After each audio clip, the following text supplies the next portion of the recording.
anything that you're able to see, you can start typing it in the Zoom chat. We will now be projecting in a few moments what was shown to all of you. So just take a few moments to type down what you're able to see in your third eye.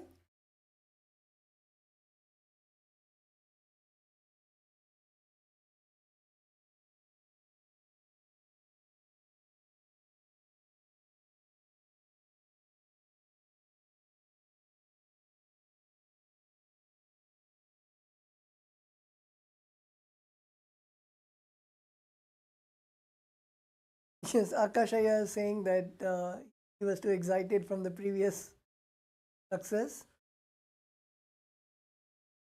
Yes, yeah, actually, every time it is actually good to celebrate every time that we are able to, that Paramashiva Swamiji manifests through us. But also, we should make sure that every time we get an opportunity, we should make sure that it's only Swamiji who is revealing, and again get into that same space to receive whatever Swamiji is showing us. Okay, so let's now project the image that was shown to everyone. The image is being projected, so you can see that it is a rectangle, and there are many colors ranging from gold to black and a bit of white, yellow.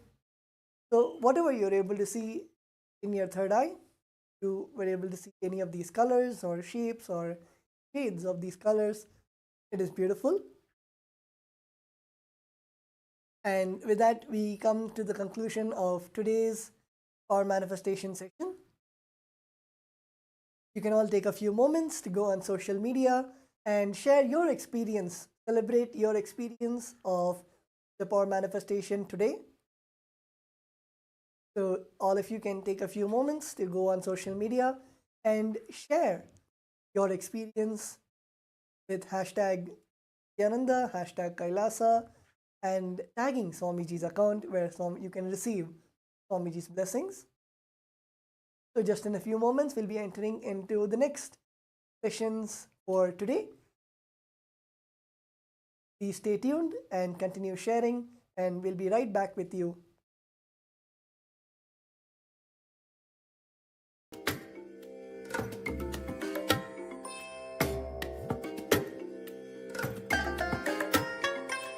I bless you all. Let you all open all your three eyes and manifest the powers of Mahā Sadashiva. Om Nithyananda Paramashivoham. Om Nithyananda Paramashivoham. Om Nithyananda Paramashivoham. Om Nithyananda Paramashivoham. Om Nithyananda Paramashivoham. Om Nithyananda Paramashivoham. Om Nithyananda Paramashivoham. Om Nithyananda Paramashivoham. Om Nithyananda Paramashivoham. Om Nithyananda Paramashivoham. Om Nithyananda Paramashivoham.